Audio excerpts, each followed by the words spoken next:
మామూలుగా ఒక మనిషి రక్తపోటు చెక్ చేసుకోవడానికి వచ్చినప్పుడు 2, 3 రకాలుగా బీపీని అది రక్తపోటుని మెజర్ చేయొచ్చు. ఒకటేమో వైట్ కోట్ హైపర్‌టెన్షన్ అని అంటాము.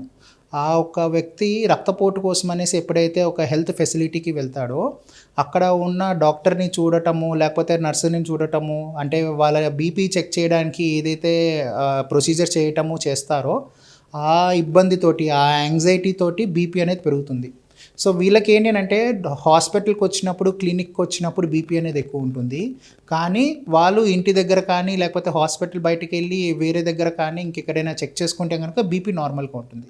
దీన్ని వైట్ కోట్ హైపర్‌టెన్షన్ అంటాం. ఇది ఏంటనంటే మొదటిసారిగా వచ్చినప్పుడు చెక్ చేసేసి దాని ప్రకారం మీకు వైట్ కోట్ హైపర్‌టెన్షన్ ఉంది అని చెప్పలేము.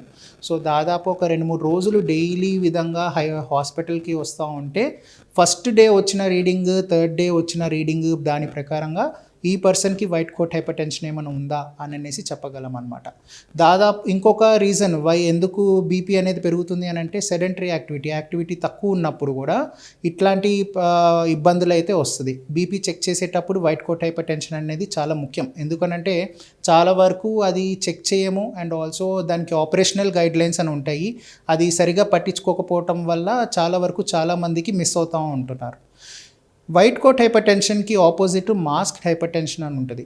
ఈ వ్యక్తుల్లో ఏంటి అనంటే వాళ్ళకి మామూలుగానే ముందు నుంచే వేరే ఇబ్బందులు, డిసీజెస్ ఉంటాయి.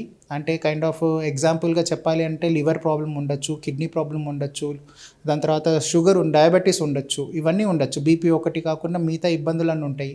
కానీ వాళ్ళు మన దగ్గరికి వచ్చినప్పుడు రక్తపోటు చూస్తేనేమో నార్మల్ ఉంటుంది. అయితే నాకు రక్తపోటు లేదు అని అనుకుంటారు, కానీ వాళ్ళకి ఆల్రెడీ వేరే రకాల డిసీజెస్ ఉండటం వల్ల ఆటోమేటిక్‌గా రక్తపోటు అనేది ఉంటుంది. కాకపోతే ఏంటంటే బయట కనిపించదు. సో ఇందాక చెప్పుకున్నది వైట్ కోట్ హైపర్‌టెన్షన్ అంటే మనము హాస్పిటల్‌కి వెళ్ళినప్పుడు పెరుగుతుంది, వేరే దగ్గర ఉండదు.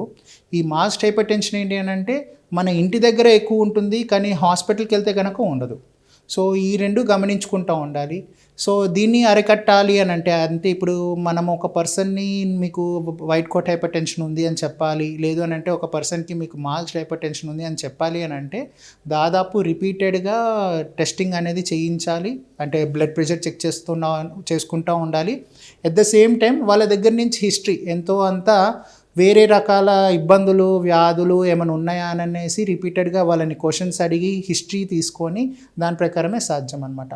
ఇది కాకుండా నార్మల్గా ఇందాక చెప్పినట్టు హైపర్‌టెన్షన్ గైడ్లైన్స్ అని ఉంటుంది.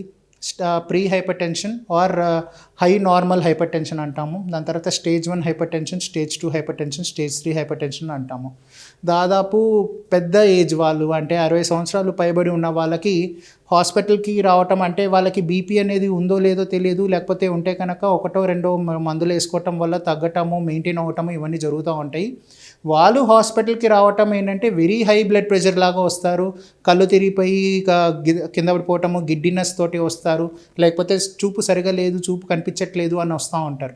అట్లా వచ్చినప్పుడు చెక్ చేస్తే మోర్ దెన్ 180 అట్లా ఉంది అని అంటే అది ఒక కండిషన్ అంటాము హైపర్‌టెన్సివ్ ఎమర్జెన్సీ అని. హైపర్‌టెన్సివ్ ఎమర్జెన్సీ అని అంటే systole blood pressure more than 180 ఉండటము, దాంతోపాటు ఇందాక చెప్పినట్టు మైక్రోవాస్కులర్ చేంజెస్ ఏదైనా అయ్యి దానివల్ల ఇబ్బందులతోటి వాళ్ళు ప్రెజెంటేషన్ అనేది ఉంటుంది. సో ఈ 3 డిఫరెంట్ టైప్స్ ఆఫ్ హైపర్‌టెన్షన్ అంటే ఈ 3 రకాలు చాలా వరకు చెప్తూ ఉంటాం అనమాట. ఇది కాకుండా ఇంకొక రకం హైపర్‌టెన్షన్ ఉంటుంది. ఇదేంటంటే ఐసోలేటెడ్ హైపర్‌టెన్షన్ అంటాము. వీళ్ళలో ఏంటి అని అంటే ఓన్లీ ఒక సిస్టోల్ ప్రెషర్ అంటే పైన న్యూమరేటర్ ఒకటే కొంచెము ఎక్కువ ఉంటుంది, మిగతా డినామినేటర్స్ అన్నీ బాగానే ఉంటాయి. వీళ్ళకి కూడా ఏంటి అని అంటే దాదాపు వాళ్ళ హిస్టరీ అంతా తీసుకొని దాని ప్రకారంగా ఎందుకు అట్లా అయింది అని చెక్ చేసుకొని వాళ్ళకి నెక్స్ట్ మేనేజ్మెంట్ ఏం చేయాలో అది చేస్తాం అన్నట్టు.